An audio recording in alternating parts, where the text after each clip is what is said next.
Today, we're going to build something that might just completely change the way you work. I'm talking about your own personal AI assistant. We're going to take those tedious, repetitive tasks that eat up your day and just teach a machine to do them for you. So, let's dive right in. You know the feeling, right? You feel like you're stuck on a hamster wheel, answering the same kind of emails, formatting the same reports, brainstorming the same sorts of ideas again and again and again. It's a massive time sink, and it pulls you away from the work that actually requires your brain. But what if there was a better way? Seriously, just imagine for a second that all of that boring work just disappeared.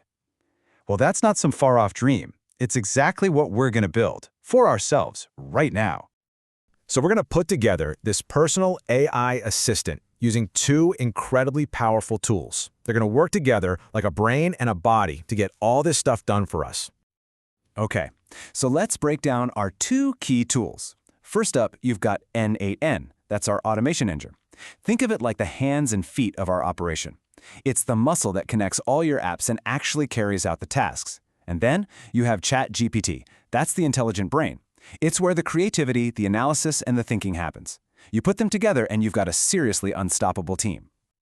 Now, before we start clicking buttons, we need to understand the blueprint. How does this automation stuff actually work? Well, the core ideas are actually super simple and pretty elegant.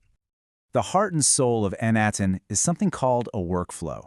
And honestly, the best way to think about it is like a set of digital dominoes. You just have to set them up one time, give that first one a little nudge, and then bam, the whole sequence of tasks just runs, one after another, perfectly, every single time. In this river analogy, it's the perfect way to picture that domino chain. Every workflow is basically a river. It starts at a spring, which is the trigger. That's the one event that kicks the whole thing off. Then it flows through the bends. Those are the actions that process the data. And finally, it all ends up in the ocean, where you get your final results. Spring, bends, ocean. Simple, right? All right, enough theory. Let's get our hands dirty and actually build our very first workflow. We're going to create a simple assistant that automatically comes up with email subject lines for us. So, every workflow has to start somewhere. For our assistant, we're going to use a Dropbox trigger. We just tell it to watch a specific folder we've made. The second a new file gets dropped into that folder, the entire workflow just springs to life. That's our domino push.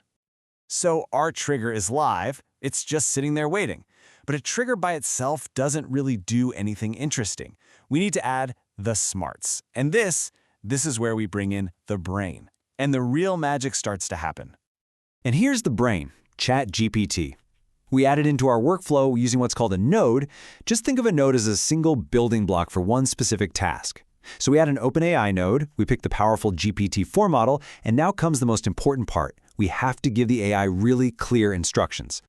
And here it is, our magic instruction. We're telling the AI, generate 5 email subject lines for the following email. But look at that special piece of code in there. That's not just text, it's a dynamic placeholder.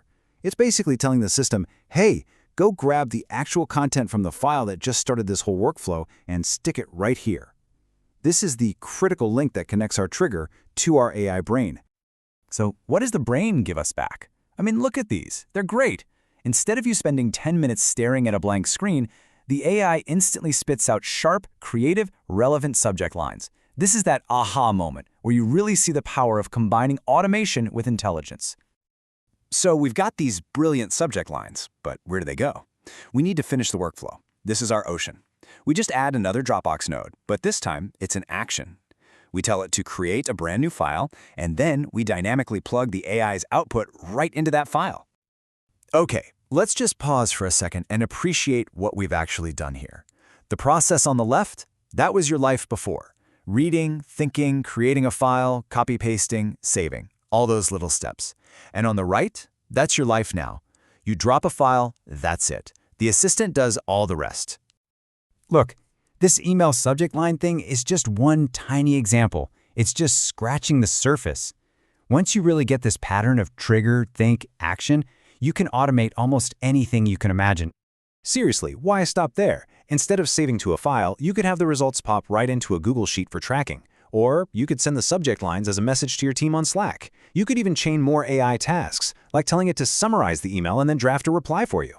The possibilities are, and I mean this, truly endless. And here's why this is so empowering.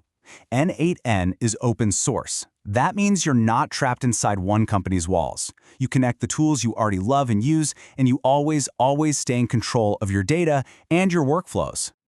Now, with all this incredible power comes a responsibility, right? When we build tools that can think and act for us, we have to make sure we're using them in a way that's ethical and safe. It's really essential to follow a few guiding principles. Be transparent. Let folks know when AI is involved. Always, and I mean always, review the AI's work for accuracy. It's an assistant, not a perfect genius. Prioritize privacy and protect sensitive data. And of course, make sure you're using this powerful tech for good. So let's wrap this up. In just the last few minutes, you've learned the exact blueprint for building a digital assistant that takes on your most boring, repetitive tasks. It works around the clock so you don't have to, freeing you up for the stuff that truly matters. And that leaves us with just one final, really important question. Now that you know how to build an assistant that works for you 24/7, what are you going to do with all that time you get back?